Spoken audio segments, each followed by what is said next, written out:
Movie की शुरू में हम दो भाइयों को देखते हैं जो अपनी माँ को कब्र में दफना रहे होते हैं। उनमें से एक का नाम ओवेन होता है और दूसरे का नाम ओसबोलेन होता है। तभी वहाँ पर एक कार आकर रुकती है। दरअसल वो कार उस जगह पर आकर बंद हो जाती है। उस कार में एक कपल होता है जिनमें एक लड़की का नाम सेलेस्ट होता है और उसके हस्बैंड का नाम स्टीवन होता है। स्टीवन गाड़ी से उतरकर इंजन को चेक करता है।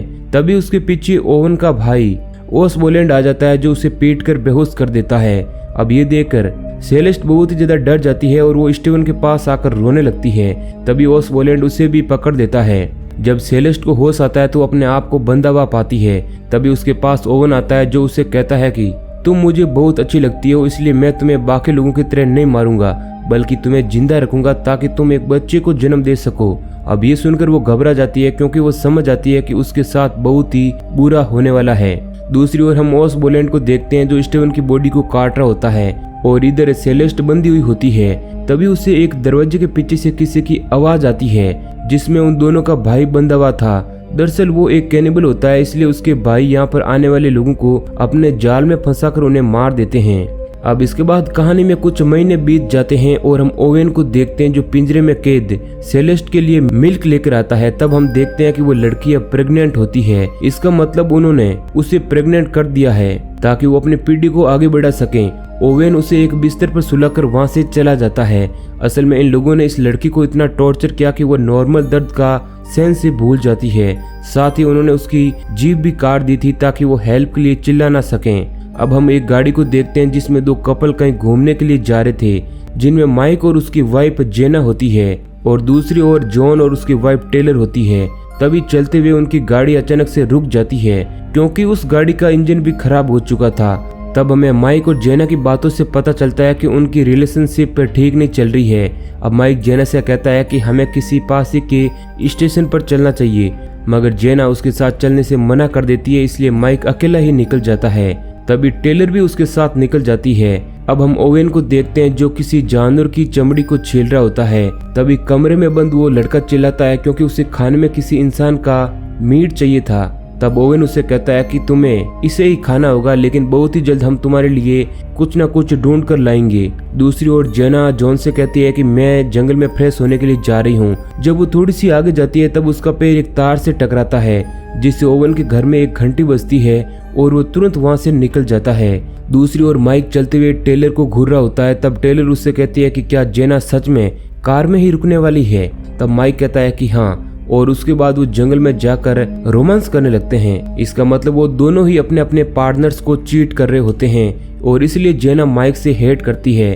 तभी उन्हें जंगल से आवाज आती है। तब उन्हें लगता है कि शायद हमें कोई देख रहा है, इसलिए वो दोनों रुककर आगे निकल जाते हैं। यहाँ पर हम देखते हैं कि उन्हें देखने वाला ओसबोलेन होता है। दूसरी ओर जेना को एक पेड़ पर ब्लड दिखता है जिसे देखकर वो घबरा जाती है और वो इसके बारे में जॉन को भी बताती है, लेकिन जॉन इसे इग्नोर करता है और जेना से पूछता है कि तुम इतनी उदास क्यों हो। तब वो कहती है कि माइक और मेरा रिलेशन ठीक नहीं चल रहा है। दूसरी ओर टेलर और माइक एक मोटर गैराज तक पहुंच जाते हैं, लेकिन उन्हें वहां पर कोई नहीं मिलता है। तभी ओवेन वहां पर आता है। तब हमें पता चलता है कि ओवेन ही इस गैराज का मालिक है और वो माइक से उनकी समस्या पूछता है और वो इसके लिए कॉल करके एक टॉय ट्रक बुलाता है। ओवेन बार बार टेलर को घूर रहा होता है, इसलिए वो परेशान होकर गैराज से बाहर चली जाती है। इधर जॉन और जेना कार में बैठे माइकल और टेलर के आने का इंतजार कर रहे थे। तभी ओसबोलेन वहां पर आकर उनकी तस्वीरें खींचने लगता है। अब ये देख वो दोनों घबरा जाते हैं और अपने कैमरे से उसे देखने की कोशिश करते हैं, मगर वो झाड़ियों में छिप जाता है। दूसरी ओर टेलर को उस गैराज के पास अच्छा फील नहीं होता है, इसलिए वो अकेले ही वहां से वापस निकल जाती है। लेकिन माइक अभी भी उसे टॉय ट्रक का इंतजार कर रहा होता है। तभी उसे अंदर से ओवेन की चिल्लाने की आवाज आती है और जब वो अंदर जाकर देखता है मशीन को ठीक कर रहा होता है और वो उससे ठीक नहीं हो रही थी, इसलिए वो गुस्से में उस पर चिल्ला रहा था। इसलिए माइक उसकी मदद करने के लिए खुद उस मशीन को चेक करने लगता है। तभी ओवेन मौका पाकर उसे पीट कर बेहोश कर देता है। इधर टेलर सड़क पर अकेले ही चल रही होती है। तभी उसे जंगल से कुछ आवाज आती है, इसलिए वो काफी डर जाती है और वापस से गैराज में आ जाती है। वहां आकर वो ओवेन से माइक के बारे में पूछती है। तब वो कहता है कि वो वॉशरूम में है, इसीलिए टेलर बाहर बैठकर उसका वेट करने लगती है। लेकिन जब बहुत देर होने के बाद भी माइक बाहर नहीं आता है तो वो फिर से अंदर जाकर ओवेन से पूछती है कि वॉशरूम कहाँ पर है। तब माइक उसे इशारे से बता देता है। टेलर वॉशरूम में जाकर देखती है तो उसे वहाँ पर कोई भी नहीं मिलता है। तब वो समझ जाती है कि ओवेन कब का उसे झूठ बोल रहा है और यहाँ पर कुछ तो गड़बड़ जरूर है। इसलिए वो एक हथियार लेकर वॉशरूम से बाहर आती है, लेकिन तभी ओवेन उस पर अटैक करके उसे बेहोश कर देता है। माइक को जब होश आता है तो वो अपने आप को बंधा हुआ पाता है और उसके सामने ओवेन होता है। वो उससे पूछता है कि तुम ऐसा क्यों कर रहे हो। तब वो उसे कहता है कि मुझसे कोई सवाल जवाब करें, ये मेरे को बिल्कुल भी पसंद नहीं है।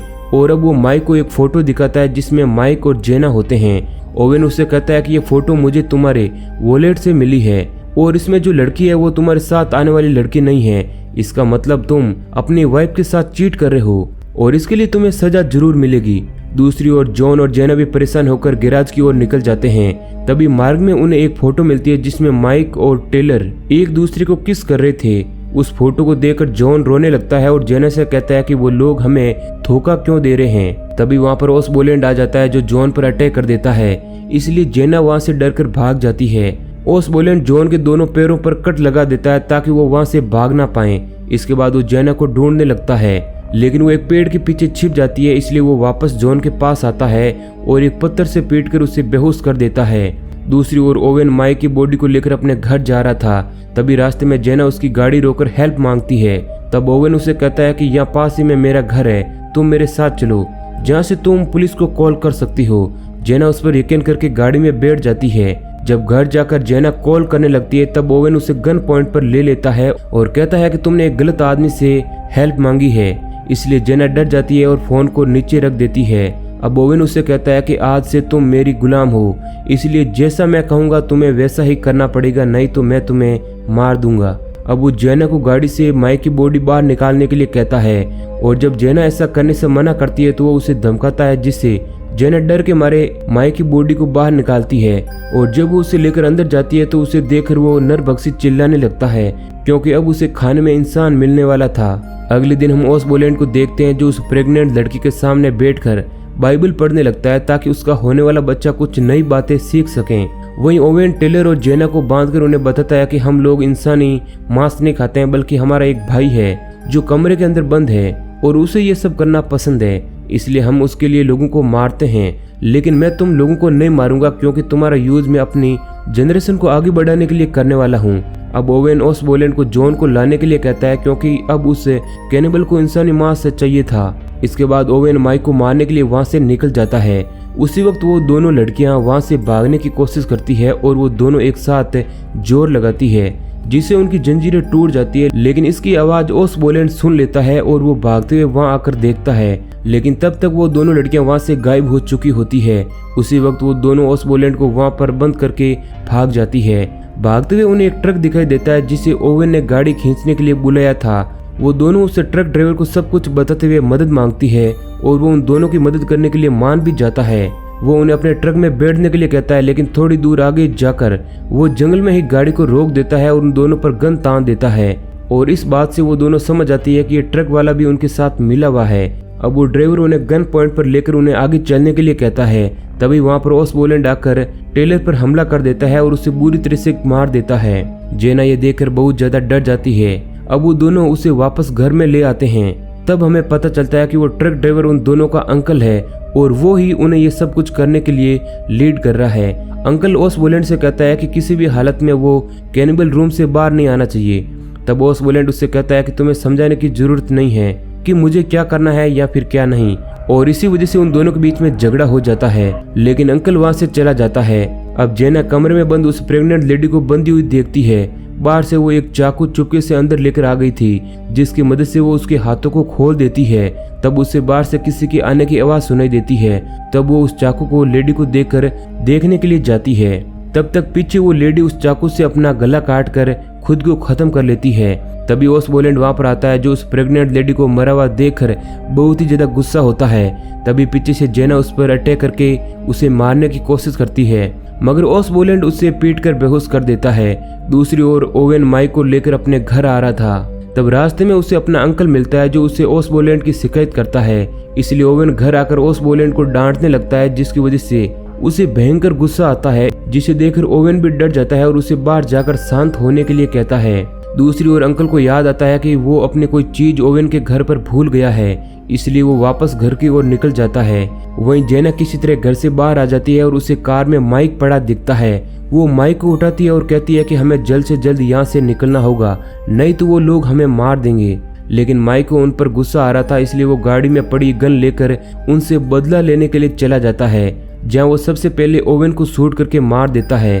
तभी अंदर से अंकल आता है जो माइक को शूट कर देता है, लेकिन तभी पीछे से जेना एक नाइफ से अंकल को भी मार देती है।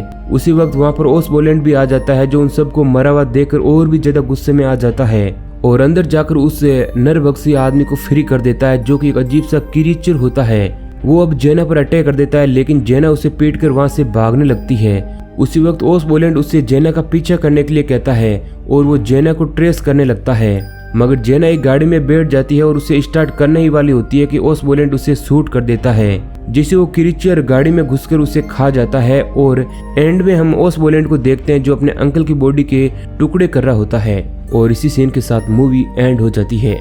तो दोस्तों, अगर ये आपको कहानी पसंद आई है तो वीडियो को लाइक और चैनल को सब्सक्राइब जरूर करना। ऐसे ही और इंटरेस्टिंग वीडियो पाने के लिए हमारे चैनल को सब्सक्राइब करें।